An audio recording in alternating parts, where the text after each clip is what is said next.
Srila Krishnadas Kaviraj Goswami is describing the different methods of loving Krishna.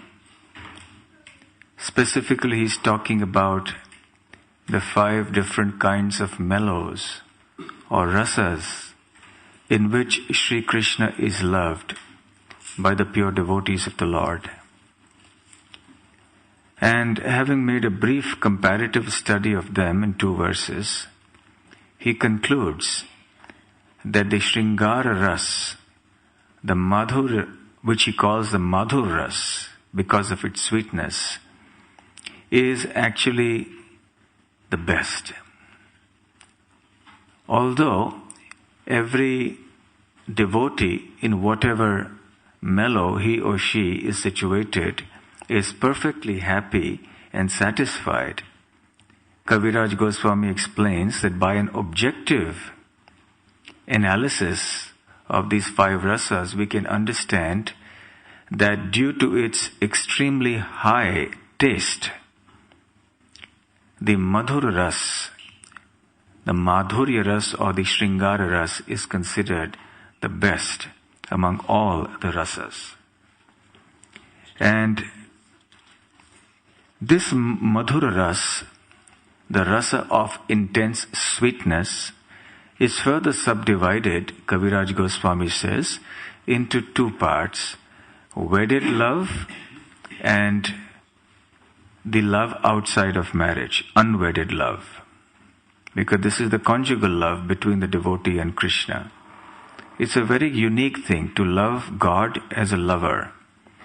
It's hardly found in other religious traditions. And then, what to speak of loving the Lord in conjugal love, but there is a concept of wedding the Lord as a paramour, as opposed to loving the Lord within the limits of marriage. And Kaviraj Goswami says that in this unwedded love, which is called Parakiya Ras, there is an increase of mellow. And such love is found only in Vraja. Srila Prabhupada comments here that nowhere in Vaikuntha is this Parakiya Ras found, and even in Goloka Vrindavan, it is found eternally existing only in that section which is called Vraja. And Srila Prabhupada makes a very detailed analysis of why the Parakiya Ras is considered superior.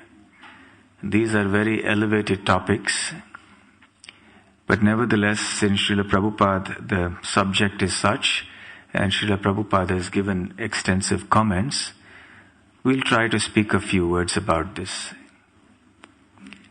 It's a matter of much criticism amongst people who have some idea of Sanatana Dharma, that the gopis related to Krishna in a conjugal mood, even though they were apparently married to other men, and Krishna was sporting with other people's wives.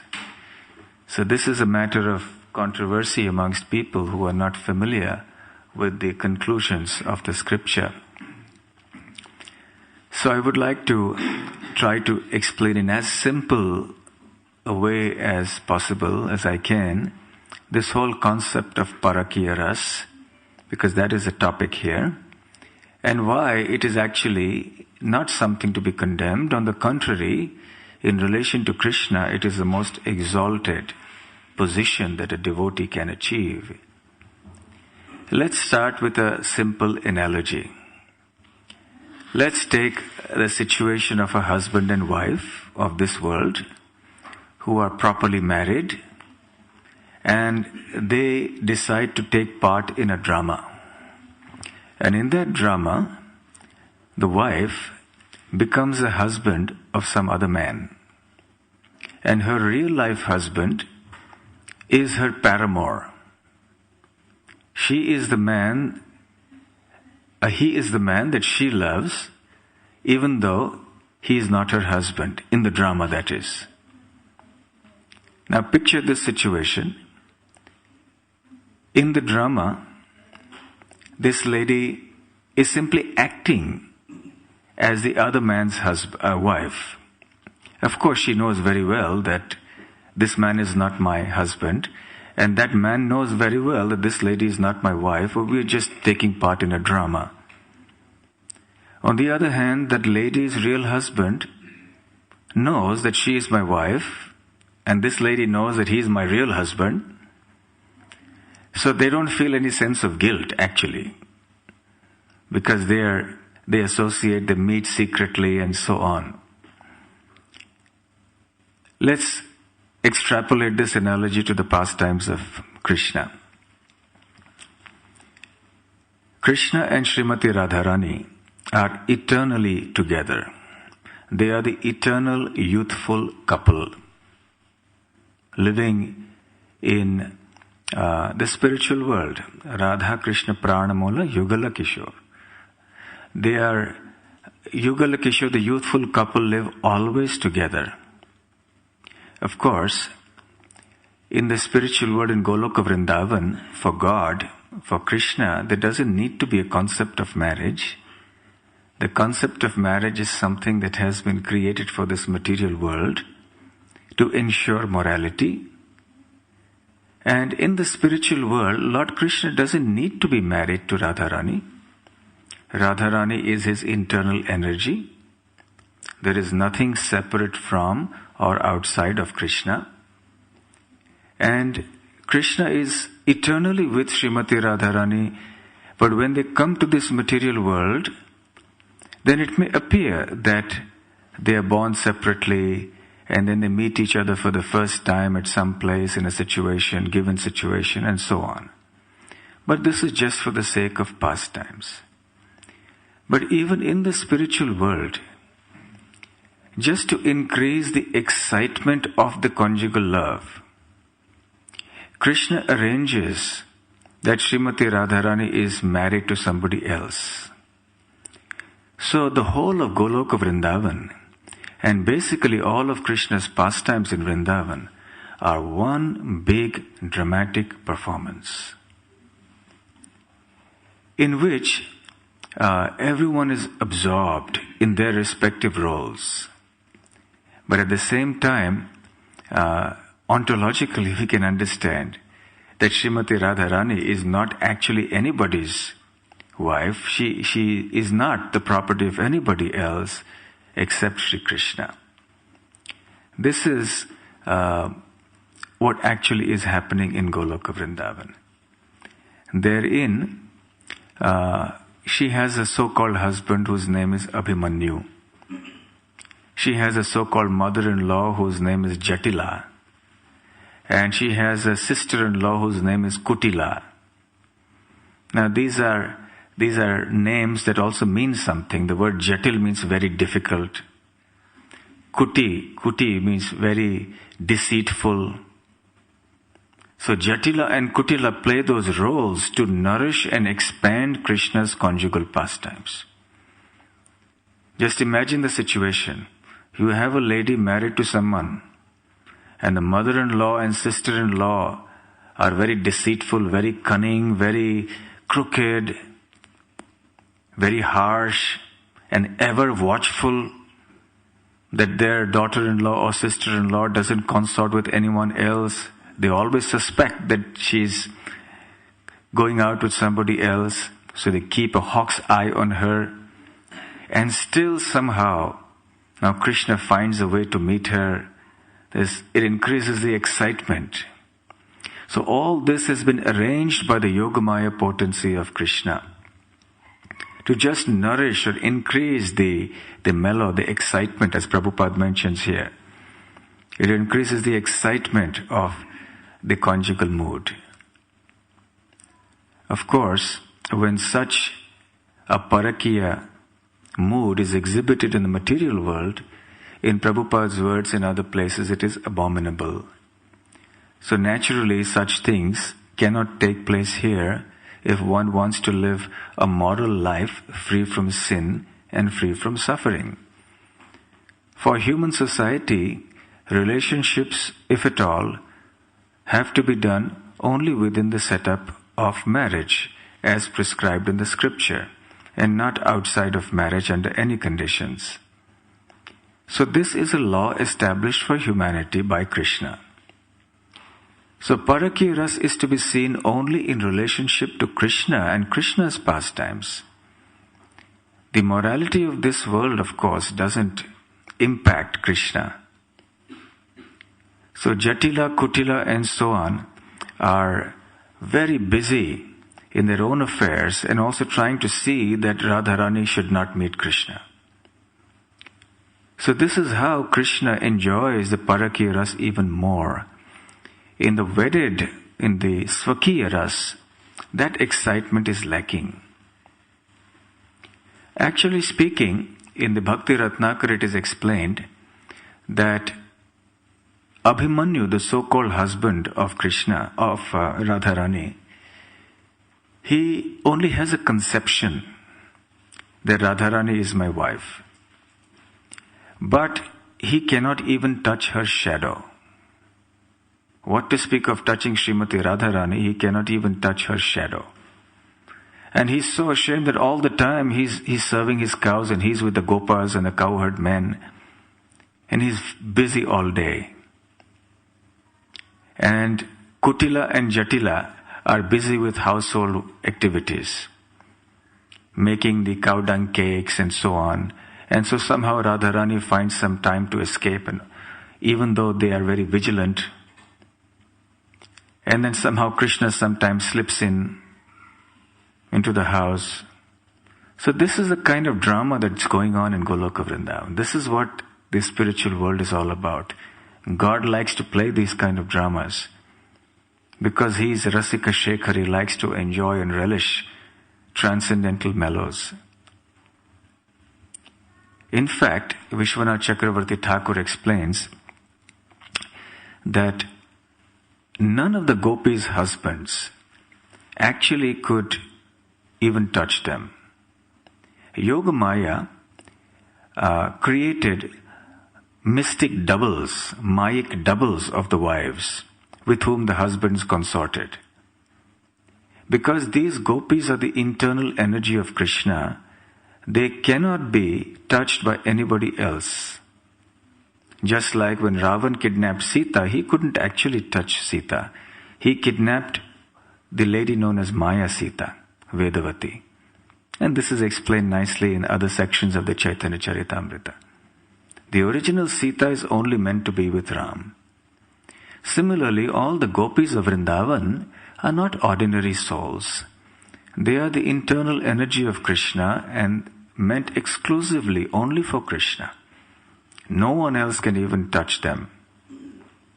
So these gopis too consorted with Krishna, and that Parakiya Ras was also enjoyed by Krishna in Vrindavan here. He actually replicates the same pastimes that go on in Golok Vrindavan and brings them down here when he advents in this world.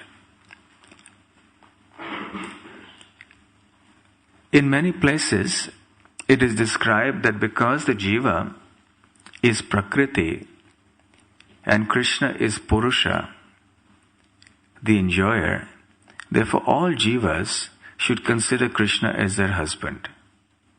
So in one sense, there is no question of unwedded love. Because constitutionally every jiva has to see that I am Krishna's property. That is one point of view. And in fact, this is one argument that was given by Vallabhacharya that comes in the Chaitanya Charitamrita Adi-lila. One time Vallabha Bhatta came to Puri and he was getting into a lot of discussions with various devotees. He wanted to explain to Chaitanya Mahaprabhu many things about his thesis, about the holy name of Krishna and so on. But Mahaprabhu didn't want to listen. And when Mahaprabhu didn't listen, then the others also did not listen. Anyway, one time he spoke to Advaita Acharya when Mahaprabhu was also present at that place. And he said that the jiva is Prakriti and Krishna is Purusha. That means Krishna is the husband of all living entities. Prakriti is feminine, Purusha is masculine. So from the ontological perspective, we are all wives, so to speak, of Krishna. The wife, according to the laws of dharma, should not speak the husband's name. So therefore, why do you people chant the name of Krishna? This was Vallabhacharya's point. So Advaita Acharya said, the master of all religion, Chaitanya Mahaprabhu, is sitting right here in front of you, so why don't you ask him? So Chaitanya Mahaprabhu replied, my dear Vallabhatta, you do not know the law of dharma. Now Mahaprabhu came to the law of dharma because the law of dharma is ordinary mundane morality and ethics as given in the Dharma Shastras. And then Krishna consciousness or bhakti is something that is far beyond that. That doesn't mean, of course, that when we practice Krishna consciousness, we should disregard dharma. We must, of course, pay due heed to the laws of dharma and live a very moral life. But philosophically speaking, the path of pure devotion is far beyond these other things. So Mahaprabhu began to speak and he said, Vallabhatta, you don't know the first thing about dharma. The first duty of a chaste wife is that she must obey the will of her husband. Krishna has ordered all of us in the scriptures to chant his names. So therefore we chant. So Vallabhatta hadn't thought of this answer. So he was speechless and he left. He became a little morose. So the point like this comes up is that the jiva is feminine, prakriti, and therefore Krishna is the husband of everyone. So if that is so, then where is the objection? Then where is the question of any objection to Krishna performing his Adi-lila or consorting so-called outside of marriage or within marriage? What difference does it make? Anyway, everyone is Krishna's property. There is nothing that is outside of Krishna. So it's only people who do not have a clear understanding of this that they actually make it an issue. But where there is knowledge, then this doesn't become an issue. On the contrary, it becomes an expression of the highest bliss, transcendental bliss in the spiritual world. Because in no other rasa is such freedom and such enthusiasm, as Prabhupada says. The Parakya mellow is better because it is more enthusiastic. So nowhere is there more enthusiasm, more intensity than in the Parakya ras. The topic is a big topic, but this is how we can understand that actually speaking, Krishna is everybody's husband. So therefore there is nothing to object. In Goloka Vrindavan, therefore Yogamaya creates these different situations just so that Krishna may relish his pastimes even more. The Bhakti Ratnakar and other scriptures and also the folk tales of Vrindavan, Barsana and so on, they give us many, many nice pastimes about how the Parakya Rasa works and how the excitement there works to nourish Krishna's pastimes.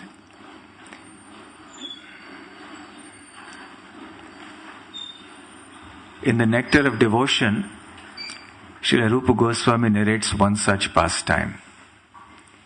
One time, Krishna had somehow slipped into the house of Abhimanyu, where Srimati Radharani was.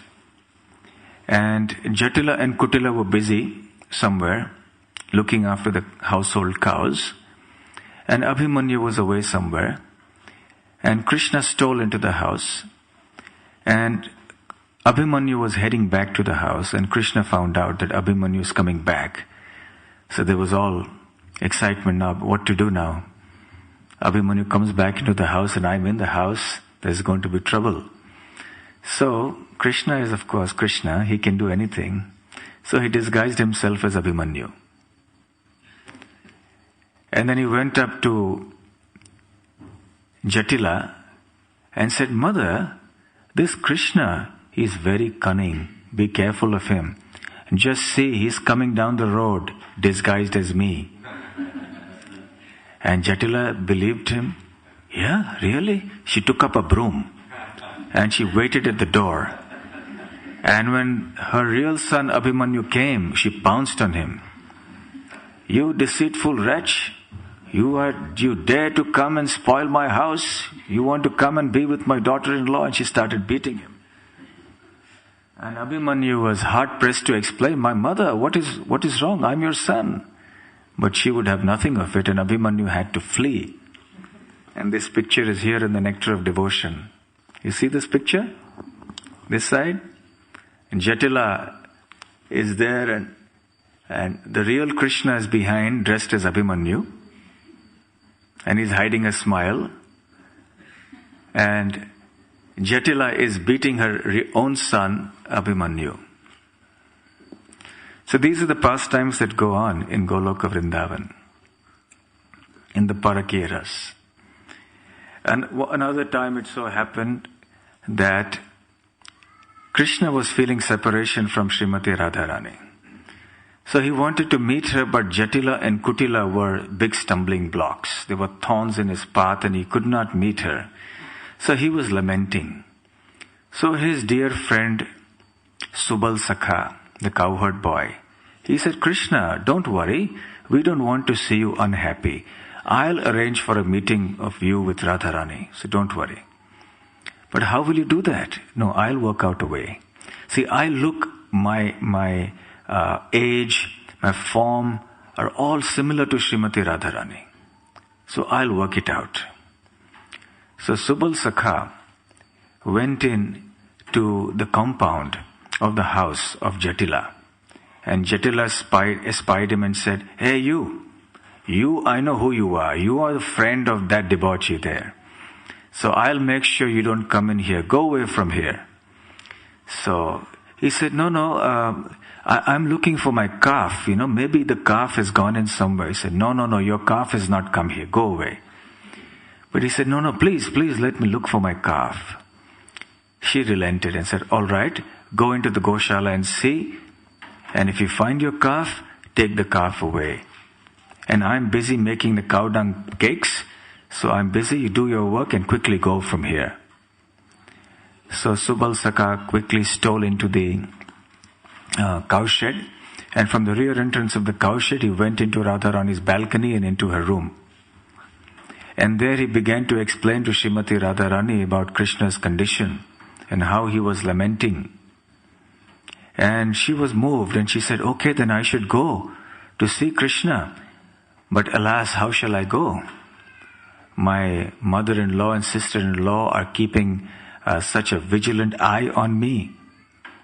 So Subal Sakha said, "No problem. You wear my clothes and you go. You go as Subal from there, and you carry a calf with you from the Goshala." So then she wore Subal's clothes, and Subal wore Radharani's clothes, and the Radharani dressed as Subal got the calf. She held the calf like that in front and she started walking out. And Jatila looked from the distance. "So Subal, you found your calf?" So she imitated Subal's voice. And she said, yes, I have found my calf." And so Srimati Radharani went away. And then when she came to Krishna, Krishna thought Subal had come. So, "Subal, any news?" So then she revealed her identity. And then Krishna and Radharani had a very happy time together. They enjoyed many pastimes together. So there are many such pastimes. Maybe I can narrate another one. One time, Srimati Radharani was angry with Krishna. And she would not see Krishna. So Krishna was very perturbed. What to do? So he dressed himself as a mendicant. And he came to the house, "Bhiksham Dehi, please give me alms, I'm a sadhu." And Jatila and Kutila had not taken bath at that time and they were busy in the Goshala making cow dung cakes. So they were thinking, well, we can't give alms to a mendicant, to a sadhu, unless we've taken bath. Our daughter-in-law has taken a bath. They told her, just go and deal with this mendicant.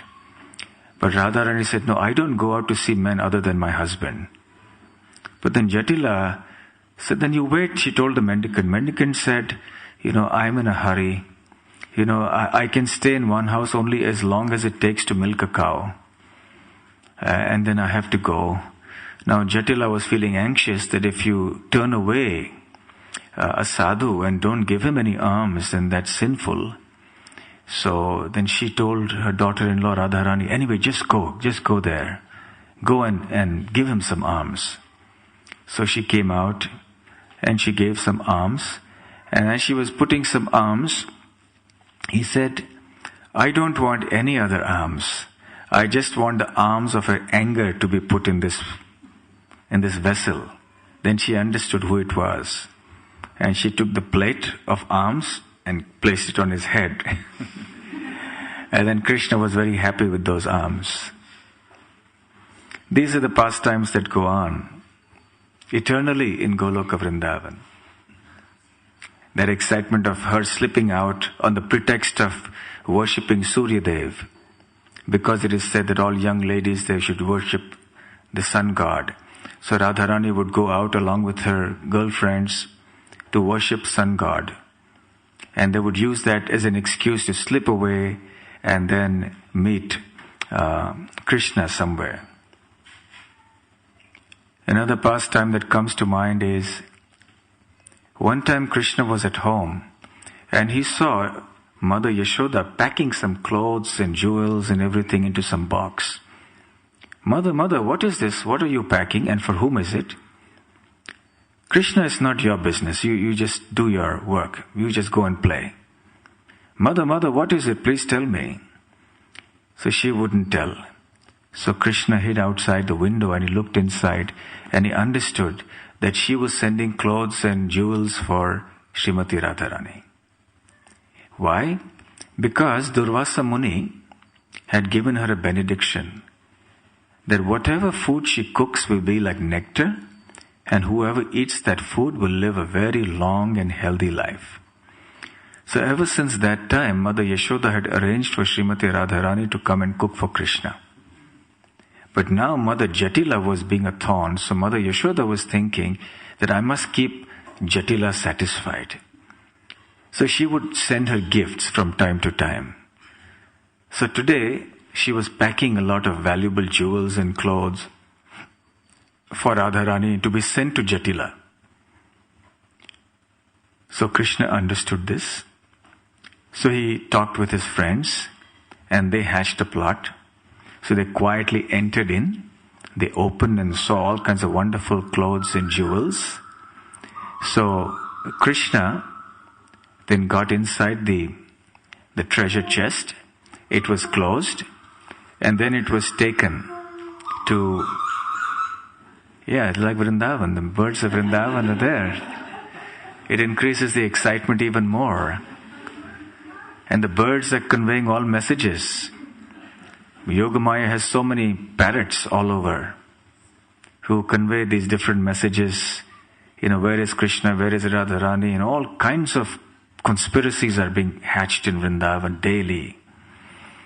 And so Krishna got into that. And then Mother Yashoda saw Abhimanyu just coming, because he had already sent word to Mother Jatila that I am sending some valuable treasure for your daughter-in-law. Please send your son to get it. So poor Abhimanyu had to haul that big thing. Normally the chests were not so heavy. But this time the box was really heavy. Because Krishna was there and Abhimanyu didn't know about it. So with great difficulty, somehow or the other, he carried this chest and told his mother, so the box has come from Mother Yashoda. Yes, it contains some valuable clothes and jewels. Keep it in Radharani's room. So Abhimanyu did that and went away. And then when the gopis came, the friends of Srimati Radharani came, they opened the box and lo and behold, what did they find? There was Krishna coming out of the box. So these are the kind of funny pastimes that go on. So Parakiras, therefore, is very, very natural and normal in the spiritual world. It's just like a drama, you see. A drama is going on, but everyone is engrossed in that drama. So Parakiras is not to be thought of as something improper when Krishna does it. Srila Prabhupada explains here that it represents the highest method of serving Krishna, and amongst all the gopis, Srimati Radharani is the perfect, super excellent representation of this Parakiras. It has been much misunderstood even in spiritual circles. At the time when Baladev Vidyabhushan had been sent by Vishwanath Chakravarti Thakur to the king of Jaipur, because the Ramanandi Sampradaya people were trying to inform the king that the Gaudiya Vaishnavas are not bona fide. So Baladev Vidyabhushan came there to debate with them and convince the king that the Gaudiya Vaishnavas were indeed bona fide. At that time, one of the points that these people raised was that you people worship Radha and Krishna, but Radha is not even married to Krishna. So how can you justify something like this, which is beyond the bounds of morality? And then Baladev Vidyabhushan had to explain the whole concept of Swakiya Ras and Parakiya Ras. And he explained how when Krishna engages in pastimes in the Parakiya Ras, it represents the highest peak, the acme of his pastimes. So these are subject matters that Kaviraj Goswami is talking about here. We try to explain it in a simple way. So we'll stop here. It's 8:30. Are there any comments or any questions?